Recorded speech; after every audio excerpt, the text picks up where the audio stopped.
பெற்ற பண்டிகை. இன்னைக்கு உலகத்தில், ஊரில், தெருவில், நாட்டில், அருமல்லே இன்னும் பல இடத்துல பல்வேறு விதமான பண்டிகைகள் கொண்டாடுகிறார். என்ன அப்படின்னு சொன்னீங்கன்னா, சில பண்டிகை ஒரு தெருவோடு கூட நிற்கும், சில பண்டிகை ஒரு ஊரோடு கூட நிற்கும், சில பண்டிகை ஒரு பேரூராட்சியோடு கூட நிற்கும், சில பண்டிகை ஒரு மாநகராட்சியோடு கூட நிற்கும், சில பண்டிகை ஒரு தாலுகாவோடு கூட நிற்கும், சில பண்டிகை ஒரு மாவட்ட அளவில் நடக்கும், சில பண்டிகை மாநில அளவில் நடக்கும், சில பண்டிகை தேசம் அளவில் நடக்கும். ஆனால் இயேசு பிறப்பின் பண்டிகையும் இயேசு கிறிஸ்து உயிர்த்தெழுந்த பண்டிகையும் உலகம் முழுவதும் நடைபெறுகிற மாற்ற முடியாத ஒரு வெளியேறப்பட்ட பண்டிகை. அல்லேலூயா.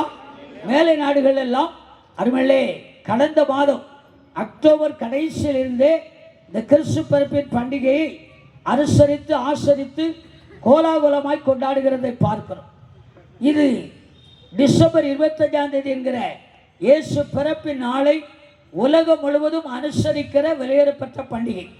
அதோடு கூட இயேசு கிறிஸ்து உயிர்த்தெழுந்த பண்டிகை சொல்லி ஏப்ரல் மாதம் நடைபெறும். அதுவும் உலகம் முழுவதும் அனுசரிக்கிற ஆசரிக்கிற வெளியேறப்பட்ட பண்டிகை.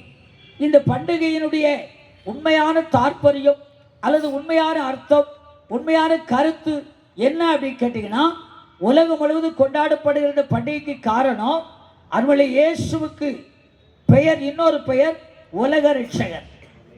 இனவ ரட்சகரா? உலக ரட்சகர். உலகம் முழுவதும் இருக்கிற சகல ஜனங்களையும் ரட்சகர் என்று சொன்னால் விடுதலை ஆக்குபவர். ஏதோ ஒரு அந்நிய பாஷை அல்ல, வேறு மொழி அல்ல, அல்லது எங்கேயோ இருந்து வந்த ஒரு காரியம் அல்ல. ரட்சகர் என்று சொன்னால் இந்த உலகத்திலும் அநேக புராணங்களிலே, அநேக கதைகளிலே, சரித்திரங்களிலே ரட்சகர் என்று சொன்னால் ஒரு சூழ்நிலை இக்கத்திலிருந்து, நெருக்கத்திலிருந்து, அல்லது ஆபத்திலிருந்து, அல்லது பயங்கரத்திலிருந்து விடுதலை ஆக்குபவர் என்று அர்த்தம். அந்தப்படி இயேசு பிறப்பதற்கு முன்னமே யோவான் ஸ்நானகன் என்கிற ஒரு தீர்க்கதரிசி அவருக்கு முன்பதாகவே பிறந்து அவருடைய பிறப்பை குறித்து அறிவித்தார். அறிவிக்கும் பொழுது அவர் இந்த இயேசுவுக்கு ஒரு பெயர் சொல்லுகிறார். இதோ உலகத்தின் பாவத்தை சுமந்து தீர்க்கிற தேவ ஆட்டுக்குட்டி. உலகத்தின் பாவத்தை சுமந்து தீர்க்கிற தேவ ஆட்டுக்குட்டி சொன்னா, உலகத்தில் இருக்கிற சமஸ்த ஜனங்களுடைய பாவங்களையும் சுமந்து தீர்க்கும்படியாக அல்லது விடுதலையாக்கும்படியாக வெளிப்பட்ட ஒரு தெய்வம் ஆண்டவராகிய இயேசு கிறிஸ்து. உலகம் முழுவதும் ஏனையா அனுசரிக்கிறார்கள் என்று சொன்னால் ரட்சகர். இதோ உலகத்தின் பாவத்தை சுமந்து நிற்கிற தேவ ஆட்டுக்குட்டி ஆண்டவராகிய இயேசு.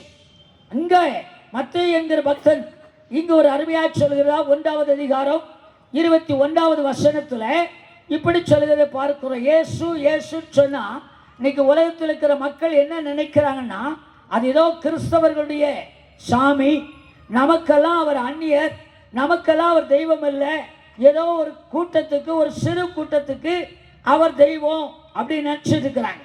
நான் இங்க சொல்லுவேனால், இன்னைக்கு உலகத்தில் அருமையிலே ஒவ்வொரு தேசத்திலும், ஒவ்வொரு நாடுகளிலும், கிராமங்களிலும், பட்டு தொட்டிகளையும் ஒவ்வொரு ஜனத்துக்கும், கூட்டத்துக்கும், ஊருக்கும், தனி மனிதருக்கும் ஒரு குல தெய்வம் அப்படின்னு ஒருத்தர் சொல்லுவாங்க. இப்போ ஒவ்வொருத்தரும் எடுத்துக்கிட்டீங்கன்னா, இந்த பெண்ணு பார்க்குற மாப்பிள்ளை பார்க்குற இடத்துல போனீங்கன்னா அவங்க கேட்பாங்க, உங்க குலசாமி யாரு? இயேசு சாமின்னு யாரும் சொல்ல முடியாது, சொல்ல மாட்டாங்க. இங்க ஒரு பாட்டு இருக்கு, நம்முடைய குலசாமி யாரு? இயேசு சாமி.